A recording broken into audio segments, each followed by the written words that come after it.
Ya estoy aquí. Bienvenidos un episodio más a TEP, el programa sobre traducción y localización que hacemos completamente en español. ¿Dónde podéis encontrar este programa? No en cualquier plataforma digital, solo en el canal de YouTube de Multilingual TV. ¿Queréis saber quién es el invitado de esta semana? Acompañadme. Y nuestro invitado de hoy es Julio Leal. Julio tiene más de 20 años de experiencia trabajando en el sector de la traducción y de la localización. Además de su formación en traducción, también tiene varias titulaciones de marketing, globalización web y un MBA. Julio ha trabajado en empresas como Lionbridge, en el lado del proveedor de servicios de traducción, y en empresas como SAP y Siena, en el lado del cliente. Además, recientemente colabora con Nimdsi Insights en varios proyectos. Julio, bienvenido. ¿Cómo estás? Gracias, Juanma. Buenos días y muchas gracias por traerme. Encantado de tenerte aquí. Tú tenías que estar, eras uno de esos de los que tenías que estar, así que estoy encantado de poder entrevistarte y estoy encantado de conocerte también. Tú y yo nos conocemos desde hace poco, lo cual me extraña bastante porque ambos me consta que empezamos a trabajar en el mundo de la traducción allá por finales del siglo pasado.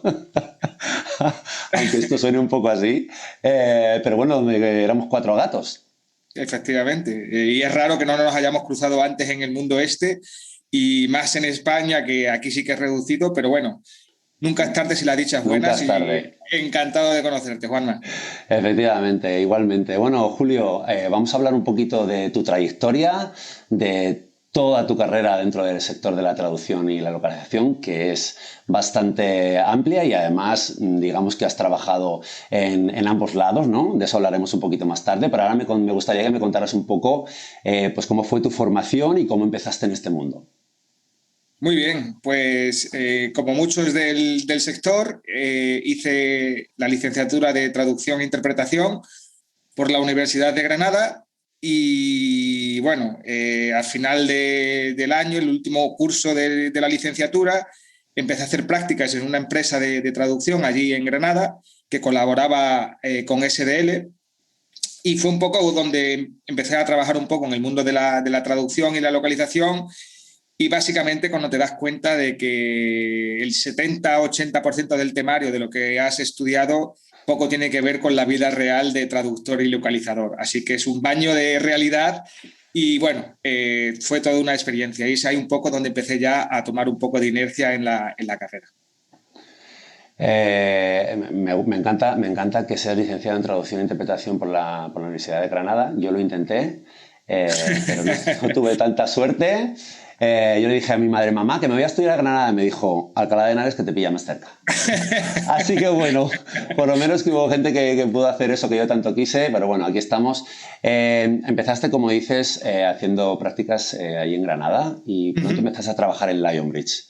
Háblanos de esa época. Efectivamente, bueno, pues hice un par de años bueno, no llega a los años allí en esa empresa. Después volví a mi tierra natal, que es Extremadura, a hacer de project management en lo que antes era Grupo Ross y ahora es Glotas. Es allí donde empecé un poco ya allí la gestión de proyectos y me picó la curiosidad de lo que sería gestionar un poco lo que es la gestión de proyectos, no solo a un idioma, sino a varios idiomas. Y es ahí donde doy el paso de Badajoz a Madrid y me incorporo al equipo de gestión de proyectos para una cuenta grande de Estados Unidos. Y es un poco ahí donde empiezo a tomar el pulso a la gestión multilingüe de proyectos. Y al cabo de año y medio, 2 años, pues me sale la oportunidad de trabajar en Lionbridge, una de las líderes del sector, en Ámsterdam. Y claro, no lo dudo y bueno, me cojo los bártulos y me voy para allá a hacer las Américas y a ver qué tal la experiencia allí. Y bueno, inmejorable la experiencia, el país, la gente. Bueno, es una experiencia inolvidable y es donde la verdad que me formé más enteramente en el mundo de la localización, porque bueno, Lionbridge es una empresa con mucha trayectoria y te rodeas de grandes profesionales bueno, de los que aprendes cada día distintas cosas y demás. Y de hecho sigo en contacto con muchos de mis antiguos colegas de allí. ¿Cómo está el trabajo allí en Lionbridge? ¿Llevas diferentes cuentas de clientes internacionales? Bueno, había un poco de todo. En mi caso era simplemente una única cuenta. En aquel tiempo era para la cuenta de Motorola, cuando Motorola era una gran cuenta. y yo era responsable de la localización de los productos Motorola a todo el mundo, y no solamente lo que es la documentación, sino el testing, la interfaz de los Motorolas. De hecho, me acuerdo que recibíamos Motorolas para QA, y me acuerdo que podíamos ver estos móviles antes de que salieran al mercado, y llegaba allí todos los compañeros, oh, qué chulo, el Razr y todo esto. Y, pero luego tenía compañeros que llevaban otras cuentas más pequeñitas y tal. Entonces era un poco en función de tu perfil.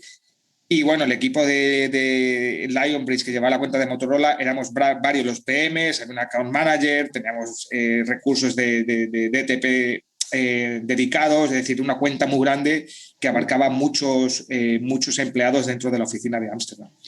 Es un cliente enorme. Yo también trabajé para ellos, pero para Motorola España, y la verdad es que es un gran cliente para el que trabaja, o era en aquel entonces, porque tenía un abanico muy grande de que ibas tocando diferentes temas, pues desde el DTP, testing, etcétera, etcétera, y una cuenta además que cuidaba mucho la traducción, la terminología, de esas chapó. Sí, es verdad, sí. Y además, Terminas... perdona. Sigue, sigue. No, te iba a decir que ahora me he acordado también que, aparte de lo que Motorola, en aquel entonces, lo que eran las empresas de telecomunicaciones creaban sus propias personalizaciones. Entonces estaba el Motorola Razr, pero tienes que hacer una opción para Orange, otra para Vodafone, otra para Telefónica, y cada una tenía sus propias personalizaciones. Es decir, que dentro del mismo producto tendrías que crear distintas opciones para cada proyecto. Y yo me acuerdo que un proyecto duraba meses, y la verdad que un aprendizaje brutal. Enorme, efectivamente. Terminas en Lionbridge y decides pasarte, o te surge la oportunidad de pasarte al lado del cliente. A ver, esto me interesa mucho porque además les pasa, hablábamos con Sergio, el primer invitado, le pasó algo similar, ¿no? Pronto empezó a trabajar en el lado del cliente. ¿Cómo es ese cambio y qué puntos destacarías de la gran diferencia de trabajar con unos y con otros? Bueno, pues la verdad que es un cambio enorme, porque, bueno, es un poco, te pica la curiosidad, ¿no? Siempre vas viendo, oye, ¿qué hay en el otro lado? ¿Qué hay en el otro lado? Y bueno, surge esa oportunidad, me voy a Barcelona para trabajar para SAP, y claro, es un mundo desconocido. La verdad que lo bueno que tiene SAP en aquel momento es que, y sigue teniendo ahora, es que tienen unos servicios centrales de traducción enormes. Entonces, un poco, ellos marcan un poco lo que son las directrices. Pero es verdad que en este grupo en concreto era todo nuevo, se tenía que crear todo desde cero, y la verdad que eras un poco autodidacta, ir poniendo tu experiencia del mundo anterior en práctica. Y bueno, como todo, te cometes fallos, vas aprendiendo de esos fallos y vas viendo cómo un poco crear lo que es la estrategia de localización dentro del departamento que se te ha asignado. Y bueno, al principio es más perdido que nada, lees, hablas con personas del entorno, intentas un poco guiarte por la intuición, pero es verdad que el primer paso es brutal y estás un poco perdido, pero bueno, es un paso inevitable y nadie nace sabiendo. Entonces, el fallar es parte del proceso. Efectivamente. Llegas a SAP o SAP, como dices, ves el mundo de la localización desde el otro lado. ¿Qué crees que las personas que trabajamos desde este lado, desde el lado del proveedor de servicio, deberíamos saber de cómo se trabaja en el lado del cliente? Bueno, pues al menos mi percepción cuando trabajaba en el lado del vendor era un poco que la presión siempre recae sobre el lado del vendor, sobre los project managers de la empresa de traducción. Y no es cierto, el otro lado tiene presiones igualmente de distinto tipo, pero también tiene un montón de presión porque tiene sus propios clientes internos, tiene un budget que tiene que cumplir, tiene una serie de métricas a las que tiene que ajustarse. Y entonces, aunque los desafíos son diferentes, el paradigma cambia y te tienes que adaptar a otro tipo de forma de trabajar.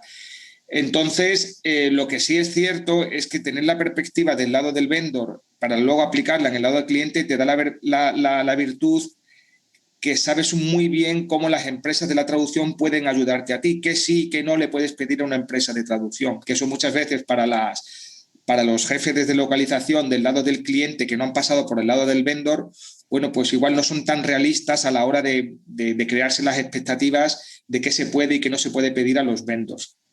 Y bueno, en conversaciones que he tenido en ocasiones con dueños o con personas que trabajaban en el lado del vendor, pues la verdad es que muchas veces el cliente se siente perdido y la verdad que las empresas de traducción tienen ahí un nicho muy bueno a la hora de consultar al cliente sobre cómo resolver problemas, ser un poco proactivo a la hora de resolver inquietudes que puede tener el cliente, porque ya te digo, el cliente no tiene todas las respuestas y muchas veces se siente perdido y toda la información que puedas darle desde el lado del vendor se va a agradecer, siempre que sea desde un punto de vista de consultoría, decir, mira, pues igual este no es el mejor enfoque y demás, y estas serían las demás opciones. Y muchas veces yo lo que yo he visto es que los vendors pues siguen a rajatabla un poco las directrices del cliente y no son capaces un poco de decir, bueno, pues igual ese no es el mejor enfoque, igual se recomendaría este y demás.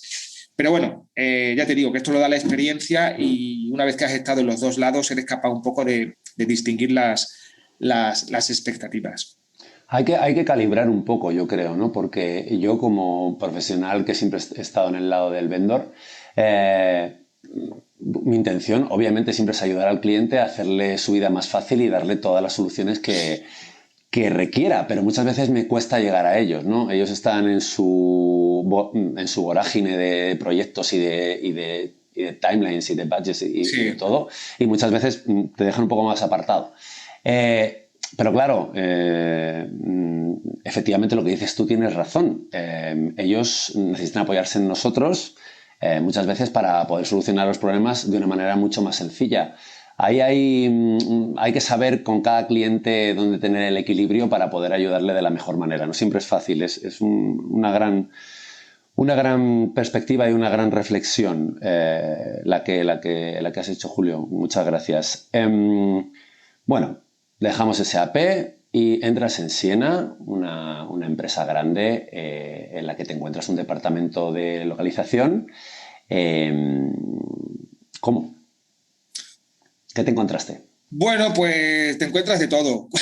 Te encuentras un poco de todo cuando llegas a una empresa en la que localización ni siquiera existe la palabra y cuando ves que la persona que se está encargando de traducción es un diseñador gráfico de la empresa, que tiene su escritorio lleno de papeles impresos en 50.000 idiomas y que hace el proofreading folio por folio. Claro, porque eso es una parte de su trabajo, que se ve que algún día levantó la mano, ¿quién puede hacer este? Y se lo asignaron a él. Bueno, pues te encuentras un poco falta de procesos, falta de herramientas, no hay control de gastos, duplicidad de tareas, recursos no cualificados para las tareas, porque es un poco la gente se ha ido adaptando, pero no tiene a lo mejor la capacidad suficiente o los skills necesarios para realizar ese tipo de tarea. Y es un poco poner un poco de orden en la casa, establecer las prioridades, intentar hablar con todos los equipos para ver cuáles son las cosas que, digamos, los problemas más urgentes que tienes y que a lo mejor para ellos han estado sufriendo una serie de problemas durante mucho tiempo. Tú llegas y la verdad que son problemas que tienen una solución muy fácil, ¿no? Entonces, eso sí, también tienes que tener mucha mano izquierda, porque claro, tampoco puedes llegar allí como elefante en cacharrería y decir, bueno, tienes que ser muy diplomático, intentar introducir lo que es la localización poco a poco y ser muy paciente, porque no puedes pretender cambiarlo a todo de un día para otro y esto lleva su tiempo y tienes que ir a un paso que a lo mejor la empresa va un poco por detrás. Tienes que ir un poco midiendo los tiempos. Pero sí, no es lo mismo llegar a una empresa que, digamos, que ya es madura en el tema de localización y que simplemente se está haciendo más senior o más madura en ese aspecto, a una empresa que nunca ha tocado localización y, claro, lo estaba haciendo un poco ad hoc y tienes que poner un poco allí de orden. Estamos hablando ya del año 2010, es decir, Sí, no de sí, sí, 1900 y sí. pico, o sea, 2010 y todavía con papel. Yo imagino que es llegar allí y decir, horror, Dios mío, Sí. esto tengo que darle la vuelta como sea. En esos 10 años que has estado en Siena, ¿qué dirías que fue lo más difícil, lo que más trabajo te costó o de lo que estás más orgulloso? Bueno, pues un poco en continuación con lo que te estaba comentando en la pregunta anterior, pues el tema de la evangelización, porque bueno, lo que son los procesos, las herramientas, encontrar a la gente adecuada para los roles que necesitas, bueno, eso lleva su tiempo, pero sabes que lo vas a encontrar. El tema de la evangelización no es una cosa que solamente dependa de ti, sino que también depende de lo abiertos que estén en el resto de la empresa a absorber esa filosofía, ¿no? Entonces yo tuve la buena suerte de que mi jefe era un vicepresidente con mucha influencia dentro de la empresa, y esa persona fue capaz de abrirme muchas puertas y de llevar mi mensaje más allá digamos, en las altas esferas de la empresa, para que ese mensaje resonara. Y bueno, es sin duda un proceso continuo, es algo en lo que tienes que trabajar todos los días, no es un proyecto en el que digas, bueno, de tal a tal fecha termina y luego me pongo con otra cosa. El proceso de evangelización continúa, porque la madurez del proceso de localización también continúa, la empresa va abarcando nuevas regiones y nuevos mercados que pueden tener desafíos que antes no has tocado. La empresa también va incorporando nuevos equipos locales según va avanzando su expansión global, y son gente que la que tienes que un poco meter dentro de tu filosofía, meter un poco de tu equipo, porque son gente con la que vas a estar trabajando muy a diario, y son gente con la que tienes que estar seguro que estás alineado y que sus expectativas son razonables y lo que tú pides de ello también es razonable. Entonces, un poco lo más difícil sin duda, porque es un trabajo que nunca tiene fin dentro de la empresa, y cuando tú dejes de hacerlo, sabes que nadie lo va a hacer por ti. Entonces, es un run continuo con el que tienes que trabajar. Imaginemos que alguno de nuestros oyentes, ojalá, acabe de tener una experiencia como la tuya, ¿no? Y entre en un departamento o entre a trabajar en una empresa y tenga que poner un poco el departamento de localización en marcha, o darle un nuevo giro. ¿Qué les recomendarías? ¿Cuál sería tu recomendación clave o tu idea clave para que esas personas no se sientan perdidas? Bueno, pues por experiencia propia, y hablo desde lo que me pasó a mí en Siena y también un poco en SAP, son un poco las prisas. No solamente por uno mismo, sino por las prisas que derivan de la presión que recibes de unos y otros a la hora de tener que implementar procesos, de implementar herramientas, y muchas veces pues vas un poco a contrapié y no te da tiempo a madurar las decisiones adecuadamente. Entonces, mi recomendación a cualquier persona que esté un poco en una situación similar es que necesita tiempo para reflexionar, tiempo para parar, y no debe llevarse por las prisas ni por las presiones externas. También hay que saber educar a la gente y, bueno, saber hacer un pushback y decir, hey, necesito más tiempo para llegar a una decisión. Y, bueno, un ejemplo que te puedo dar es el tema de la implementación de un Translation Management System, que fue una de las prioridades que se me marcó a la hora de entrar en la empresa. Y claro, se me había puesto una fecha y se me había puesto mucha presión de varios equipos, sobre todo a la hora de lanzar las web globales. Y bueno, fue un poco a contracorriente, sin el tiempo necesario para ver todas las opciones disponibles. Y bueno, aquello fue un fracaso estrepitoso, pero bueno, es porque no había ni el tiempo, ni la capacidad, ni el análisis para haberlo hecho bien. Ya con el tiempo conseguimos revertir la situación, implementando un TMS que más se adaptaba a lo que nosotros necesitábamos, y aquello fue un éxito. Es decir, que no hay que dejarse llevar por las prisas, y si esas prisas vienen un poco llevadas por presiones externas, hay que educarnos a nosotros mismos para saber cómo contestar a esas presiones, y también saber educar al resto de los equipos para que entiendan que la localización pues lleva sus tiempos, y al igual que cualquier otro proceso dentro de la empresa, tú necesitas tu tiempo para madurar tus decisiones. Fantástico. O sea, evangelización, paciencia y trabajo continuo, digamos que son las tres claves de todo lo que hemos hablado sobre tu paso por Siena. Hace un tiempo también empezaste a trabajar con The Localization Institute. Cuéntanos un poquito cuál era tu rol. Bueno, eso empezó si no recuerdo mal, en 2015, y todo empezó, bueno, a raíz de yo hacer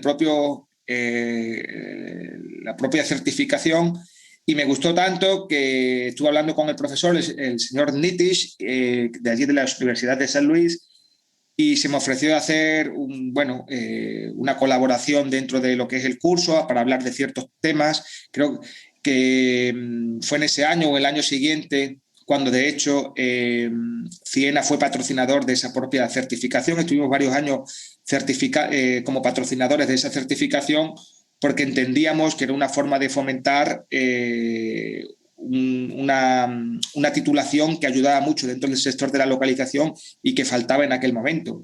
Ya en los últimos años no pudimos mantener patrocinio del certificado, pero la verdad que fue un éxito y de vez en cuando recibo feedback de alumnos que lo están tomando y que están muy contentos con la titulación. Entonces, animo a aquellos que no sepan un poco en qué emplear el budget que pueden tener para educación, bueno, que le echen un vistazo al curso para ver si es un poco algo de lo que están buscando y de lo que se pueden beneficiar. Fantástico. Y relacionado un poco con esto, llevas también unos meses colaborando con Nimdzi Insights. Nimdzi Insights es una de las consultoras más importantes a nivel mundial para empresas de traducción, clientes de traducción.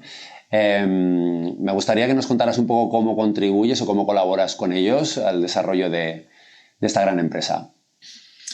Sí, llevo relativamente poco, empezamos en abril y bueno, la verdad que tengo que decir que de la gente de Nimdzi Insights son todos un equipo de verdad fantástico, profesionales, abiertos, de verdad que son, vamos, son unos profesionales y buena gente como la copa de un pino.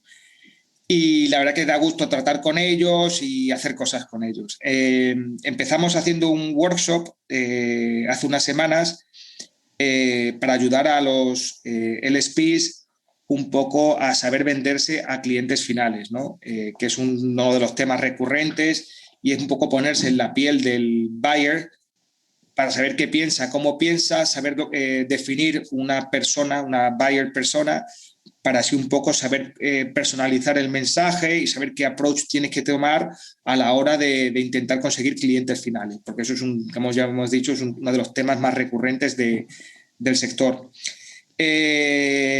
Luego también estoy trabajando ahora en darle forma a un curso de e-learning. Está todavía muy verde y estoy todavía creando lo que serán las lecciones y demás. Y hay algunos apartados más en los que vamos a colaborar, pero de momento hasta ahí puedo leer. Fantástico, tiene una pinta estupenda. Estoy deseando ver más cositas. Yo he hecho algún curso de Buyer Persona con Nimdzi.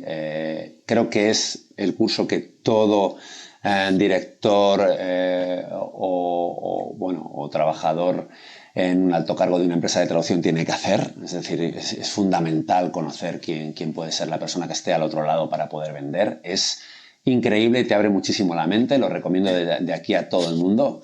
Bueno, y me alegra que tú estés colaborando en ese tema también con Nimdzi. Julio, bueno, me ha encantado hacer tu recorrido, súper chulo. La verdad es que muy variado y bueno, en la variedad se aprende. Yo siempre digo que tengo la mala suerte o la buena suerte de haber trabajado en dos empresas toda mi vida, la que me formó y la que fundé. Y que por eso me falta un poco las diferentes influencias que te dan trabajar en muchas empresas. Creo que en tu caso todo ese conocimiento que tienes hoy en día y que eres capaz de inspirar a tanta gente gracias a esta trayectoria. Pero ahora vives en Málaga, ahora mismo resides allí y bueno, cuéntame, ¿cómo pasas tus días en Málaga? ¿Cómo es vivir allí, tan cerquita del mar, con ese clima tan fantástico y con esa gastronomía que hay en Málaga? ¿Cuáles son tus aficiones? Bueno, pues nos vinimos a Málaga al poco tiempo de empezar a trabajar con Siena, ya que Siena me dio la libertad desde el primer día de trabajar desde donde quería. Yo en aquel entonces estaba viviendo en Barcelona porque SAP estaba afincada allí y nos vinimos para el sur, porque yo soy del sur y me gusta mucho el espeto y me gusta mucho el ambiente del sur y no lo puedo evitar. Y entonces, teniendo la opción, pues me vine para acá. Yo soy extremeño, pero me encanta Andalucía. Y bueno, pues el día a día, bueno, pues hago mucho deporte, soy bastante aficionado al CrossFit, me gusta mucho viajar, soy un gran apasionado de lo que es la zona de Asia Central y el Cáucaso. Antes de la pandemia, mi mujer me permitía viajar 10 días solo al año por uno de estos ¿Te países. permitía? Me Bien. permitía. Y bueno, pues Uzbekistán, Armenia, toda esa zona, pues me encanta y estoy deseando un poco que termine toda esta situación para retomar esa situación y volver a desconectar, porque la verdad que son 10 días en los que te ayudan a desconectar absolutamente de todo y encontrarte un poco a ti mismo, recargar las pilas y la verdad es que yo lo recomiendo. A mí es que esa zona, por alguna razón que desconozco, me apasiona. ¿Te vas completamente solo? Voy completamente solo, sí. Una mochila y yo, y poco más. Qué maravilla. Yo conozco Azerbaiyán, no mucho, pero he estado Mucho por allí y mejor. bueno, es impresionante, increíble, increíble. Sí. Bueno, y eres crossfitero. Bueno, pues yo como no crossfitero y, y persona que entrena en un gimnasio sin ir a CrossFit, os admiro muchísimo porque yo no podría directamente. Eso, yo creo que todo aquel que trabaja en el sector de la traducción y que tiene que estar tantas horas sentado enfrente de un ordenador, tiene que hacer deporte. Nosotros en mi empresa siempre lo fomentamos. Yo soy el primero que doy ejemplo y a mí me encanta encontrarme con gente profesional de este sector que también practican un deporte de forma asidua. Bueno, y como buen profesional del sector de la traducción también eres un friki de los idiomas. Hablas inglés, hablas alemán, hablas un poquito de portugués también y por ahí has hecho tus pinitos, francés, Sí. ruso, cuéntame. Bueno, pues portugués porque la gente de Extremadura es medio portuguesa y hablas portugués a la fuerza, aunque no quieras lo hablas y bueno, no sé la de veces que está en Portugal y de hecho Lisboa es seguramente una de mis ciudades favoritas y en la que me iría a vivir sin dudarlo. Luego alemán lo aprendí en la facultad y luego aparte di la casualidad que mi mujer pues es alemana y mi hijo es medio alemán y medio español, así que ya no me queda más remedio que seguir Obvio. practicándolo.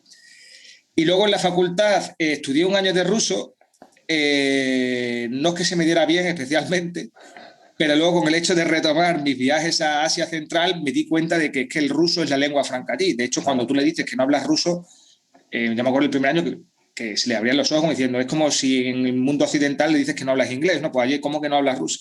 Y entonces, bueno, pues practicando y por lo menos ahora me defiendo y no me muero de hambre y no me dan gato por liebre.